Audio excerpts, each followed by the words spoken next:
Assalamualaikum warahmatullahi wabarakatuh. Innal hamdalillah asyhadu an la ilaha illallah wahdahu la syarikalah wa asyhadu anna Muhammadan abduhu wa rasuluhu la nabiyya ba'dah.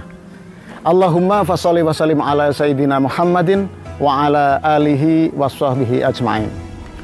Para sahabat wakaf, kebanyakan manusia ingin memperoleh kesuksesan hidup di dunia. Kesuksesan diterjemahkan dengan yang pertama adalah memiliki harta yang banyak.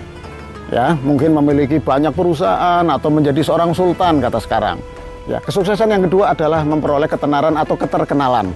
Ya, ini karena memiliki talenta yang kemudian diekspos demikian rupa sehingga menjadi sesuatu yang luar biasa yang bisa menghasilkan uang bagi masyarakat, bagi dirinya. Kemudian yang ketiga adalah adanya jabatan atau sukses memperoleh gelar yang banyak di masyarakat. Ya, ini adalah jenis kesuksesan yang banyak didambakan oleh manusia pada umumnya. Namun para sahabat wakaf sekalian, bahwa semua yang diperoleh tadi dari semua kesuksesan yang 4 tadi itu ada batasnya. Kenapa? Karena harta bisa hilang setiap saat. Kemudian yang namanya keterkenalan bisa redup seiring dengan waktu. Kemudian yang namanya jabatan dan gelar seiring dengan masa kerja pun akan hilang. Ya, sehingga ini tidak ada yang abadi. Ini sifatnya hanya sementara saja.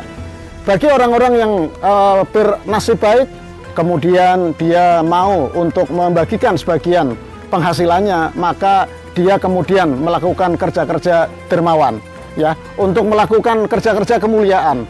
Dia berbagi hartanya kemudian diekspos di berbagai media, sehingga kemudian orang mengatakan dia menjadi manusia yang mulia. Ya. Apakah demikian yang diinginkan di dalam kehidupan sesungguhnya? Sahabat wakaf yang dirahmati Allah Subhanahu wa Ta'ala, sesungguhnya bahwa semua tadi tentang kesuksesan, tentang yang namanya kemuliaan, itu semuanya adalah sementara, ya, dan itu tidak akan abadi.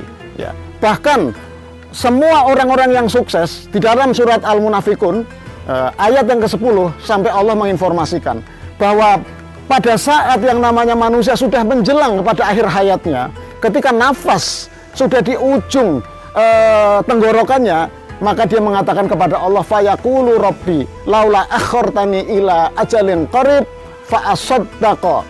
Ya. Wahai Allah, wahai Tuhanku, ya, sekiranya memang aku akan dalam waktu dekat ini akan mati, tolong diberikan kesempatan sebentar saja. Untuk apa? Untuk bersedekah. Fa'asaddaqa. Ya. Ternyata manusia-manusia yang di akhir ujung sisa usianya tidak kepingin ditambah supaya bisa sholat, tidak. Tidak minta ditambah supaya bisa berpuasa, tidak. Tetapi dia minta supaya dia bisa bersedekah. Nah, sedekah itu tentu bukan menjadi pintu ke surga bagi orang-orang yang berpunya saja. Ya. Wakaf bukan hanya menjadi pintu ataupun menjadi jalan kemudahan bagi orang yang berpunya saja untuk masuk surga. Karena di surga ada pintu-pintu kebaikan. Ya. Tetapi bahwa yang namanya wakaf itu adalah menjadi jalan bersama bagi orang-orang yang mau berbuat baik atau bersedekah. Karena ayatnya jelas di dalam surat Al-Munafikun tadi, wa anfiqu ya mimma amwalahum. Ya. Jadi ayat tadi ditegaskan bahwa kita semuanya diminta untuk bersedekah. Sedekah menurut Imam Muhammad Ismail Al-Kahlani dalam kitab 10 Psalm, yang namanya sedekah itu adalah wakaf. Ya. Maka para sahabat wakaf yang dirahmati Allah Subhanahu wa Ta'ala, wakaf itu bisa untuk semua kalangan. Wakaf itu mudah, wakaf itu murah. Ya, apalagi di zaman yang sudah bertransformasi digital seperti ini. Kita bisa berwakaf hanya dengan 10.000, dengan 20.000 lewat yang namanya gadget. Lewat Android kita bisa berwakaf. Dan jadilah orang yang sukses di dunia, kemudian juga mulia, tetapi ada suatu jaminan bahwa harta yang kita miliki akan menjadi investasi abadi kita di surganya Allah Subhanahu wa Ta'ala.